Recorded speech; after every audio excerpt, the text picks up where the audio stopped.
Assalamualaikum warahmatullahi wabarakatuh. Perkenalkan, nama saya Ginanda Nadifa Fendriani dengan NIM 1910304436. Di sini saya akan menjelaskan mengenai ketentuan hukum laut internasional. Pengertian hukum laut internasional adalah aturan-aturan atau kaidah yang mengatur mengenai berbagai persoalan yang berhubungan dengan batas-batas wilayah negara yang berkaitan dengan laut, baik laut yang ada di dalam suatu wilayah negara atau laut yang berada di luar wilayah negara, baik dari segi pemanfaatan sumber kekayaan lautnya maupun akibat negatif yang timbul dari pemanfaatan sumber daya kekayaan lautnya. Perkembangan hukum laut internasional pada abad ke-12 sudah dikenal beberapa kompilasi peraturan-peraturan hukum yang dikenal di benua Eropa mengatur kekuasaan bangsa-bangsa atas laut dan berbagai kegiatan yang berada di laut Eropa. Sebelum Imperial Romawi kuno berada di masa puncak kejayaan Ponisia dan Rhodes, mengaitkan kekuasaan atas laut dengan kepemilikan atas laut. Pemikiran ini tidak terlalu besar pengaruhnya, kecuali hukum laut Rhodes tentang perdagangan. Akibat berlakunya hukum Romawi ketika abad pertengahan, di mana abad itu tidak ada bangsa yang menentang kekuasaan mutlak Romawi pada Laut Tengah. Peraturan hukum laut Rhodes dari abad kedua atau ketiga sangat berpengaruh pada daerah Laut Tengah karena prinsip dari Rhodes diterima dengan baik oleh orang Yunani dan Romawi. Sejarah pertumbuhan hukum laut internasional ditandai munculnya pertarungan antara dua konsepsi hukum laut, yaitu res communis, laut milik bersama masyarakat dunia karena itu tidak dapat diambil maupun dimiliki siapapun. Yang kedua, res nullius, laut tidak ada yang memiliki karena itu dapat diambil dan dimiliki oleh masing-masing negara. Menimbulkan suatu keadaan di mana Laut Tengah menjadi laut yang bebas dari gangguan-gangguan bajak laut, sehingga semua orang dapat menggunakan Laut Tengah dengan aman sejahtera yang dijamin oleh pihak Imperium Roma. Pemikiran hukum bangsa Romawi didasarkan atas doktrin res communis omnium, hak bersama seluruh umat manusia. Memandang penggunaan laut bebas atau terbuka bagi setiap orang. Asas res communis omnius untuk kepentingan pelayaran menjadi dasar juga untuk kebebasan penangkapan ikan. Untuk melaksanakan kekuasaannya di laut, banyak tanda yang menunjukkan bahwa dalam perdagangan Romawi laut dapat dimiliki. Ketika zaman tersebut, hak penduduk pantai untuk menangkap ikan di perairan dekat pantainya sudah diakui. Hal ini berdasarkan konsep res nullius. Konsepsi res nullius, laut dapat dimiliki jika yang berkeinginan memilikinya bisa menguasai dengan mendudukinya. Pendudukan tersebut berdasarkan hukum perdata Romawi dikenal dengan konsepsi okupasi. Keadaan dari penjelasan di atas berakhir dengan runtuhnya Imperium Romawi, kemudian muncul berbagai kerajaan dan negara penguasa Laut Tengah. Di sekitar Laut Tengah masing-masing merdeka dan berdiri sendiri.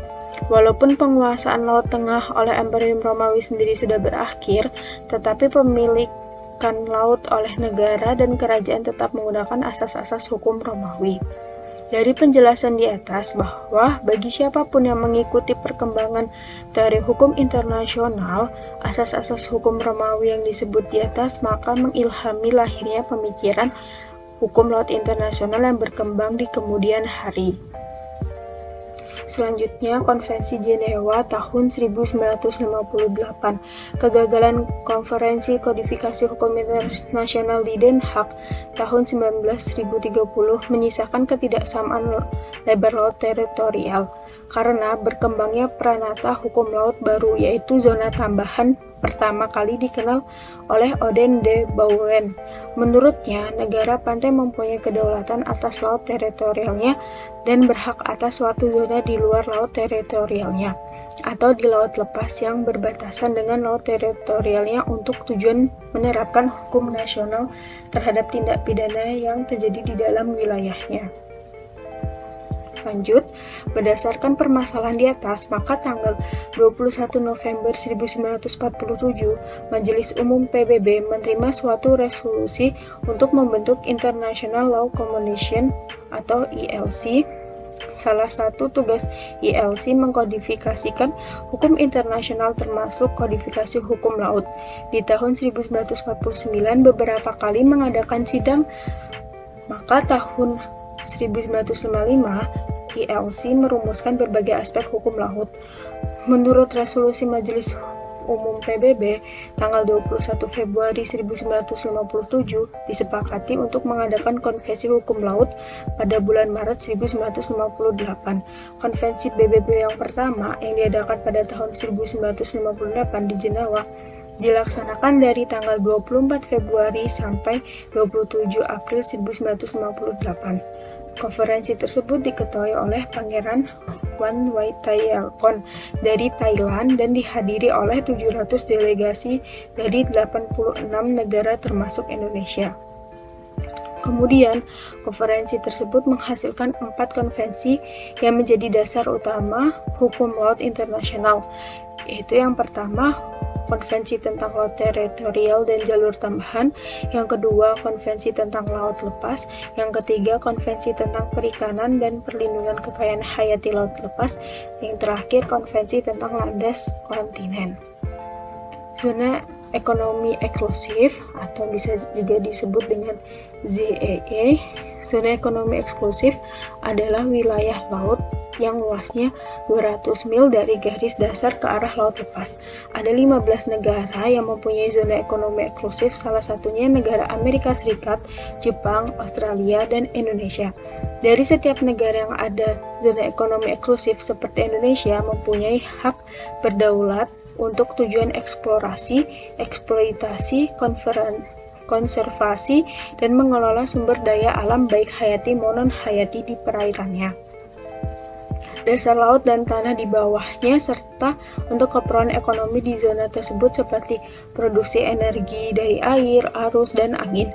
Di semua negara, baik negara yang ada pantai maupun tidak mempunyai hak kebebasan pelayaran dan penerbangan, kebebasan memasang kabel dan pipa di bawah laut, dan penggunaan sah lainnya. Zona landasan kontinen.